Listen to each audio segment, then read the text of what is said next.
Child maltreatment is a major public health crisis in Australia. Research shows that over 60% of Australians have experienced at least one form of maltreatment in childhood, including exposure to domestic violence, emotional, sexual, or physical abuse and neglect. These early experiences are strongly linked with substance misuse, chronic illness, and lifelong mental health disorders. As paramedics, we often enter domestic environments and encounter vulnerable families. This puts us in a unique position to identify and respond to harm. But current evidence shows there's limited education and uncertainty around legal obligations, leading to inconsistent recognition and underreporting. This presentation explores the legal and ethical frameworks, the health and social impacts, current paramedic practice gaps, and a proposed strategy to strengthen child protection responses in Queensland. The Child Protection Act of 1999 in Queensland, particularly Section 13E,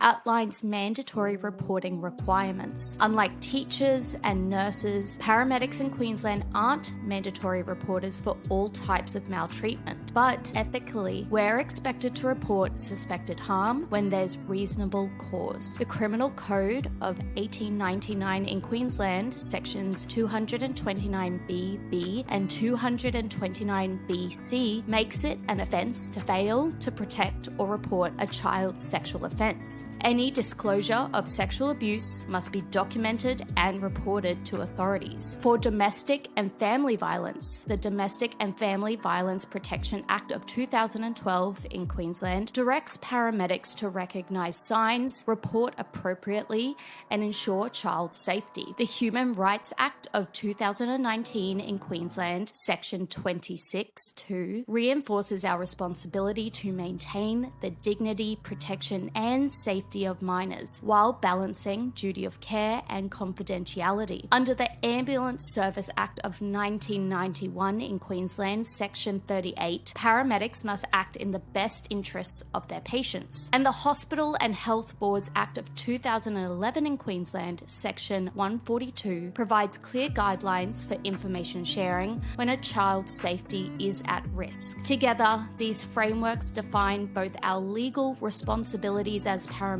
and our ethical obligations. Child maltreatment has profound and lasting impacts. Millions of Australians have experienced physical or sexual abuse during childhood, and the true prevalence is likely even higher. Health consequences can include physical injuries, disability, sexually transmitted infections, unwanted pregnancies, and increased risk of mental health conditions such as anxiety, depression, self-harm, and suicide. There's also a strong association with substance misuse and smoking, which increases the risk of chronic disease in adulthood. Socially, maltreatment disrupts healthy relationship development, increases loneliness and isolation, and often leads to cycles of trauma across generations. Early identification by paramedics offers a powerful opportunity to intervene before these long-term patterns take hold. Currently, when paramedics suspect child maltreatment, the approach involves a clinical and environmental assessment, documentation, medical care, and reporting concerns to appropriate services as per local policy. Being frontline responders gives us a unique access to private environments, but many paramedics receive little formal child protection training. This lack of education often leads to uncertainty and inconsistent recognition of abuse. Another major barrier is the fear of misreporting, especially when evidence is unclear or family dynamics are complex. This is compounded by limited interagency feedback after a report is made, leaving clinicians unsure whether their intervention had any impact. While the Queensland Ambulance Service Clinical Practice Guidelines do address suspected abuse, they lack operational clarity, particularly around referral pathways and integration with child safety services. These gaps highlight the need for structured frameworks and targeted education. To strengthen our ability to identify and respond to child maltreatment, a child maltreatment response framework is proposed within the Queensland Ambulance Service. This strategy involves targeted training to help paramedics recognise physical, behavioural, and situational indicators of abuse. It would also introduce a structured checklist within the electronic ambulance report form, making documentation and flagging of suspected cases more consistent and easier to follow. Embedding 24/7 paramedic liaison officers within child protection networks would enhance communication between QAS and the Department of Child Safety, ensuring timely interventions. Finally, applying trauma-informed care principles such as safety, trust, collaboration, empowerment, and cultural humility would minimize re-traumatization during interactions. This framework aligns with key legislation, including the Child Protection Act and the Criminal Code, ensuring both legal compliance and ethical patient-centered care. Early detection and reporting provide significant public health, ethical, and economic benefits. Timely recognition allows for earlier intervention, reducing long-term harm. Training paramedics to detect maltreatment strengthens collaboration across health, police, and welfare sectors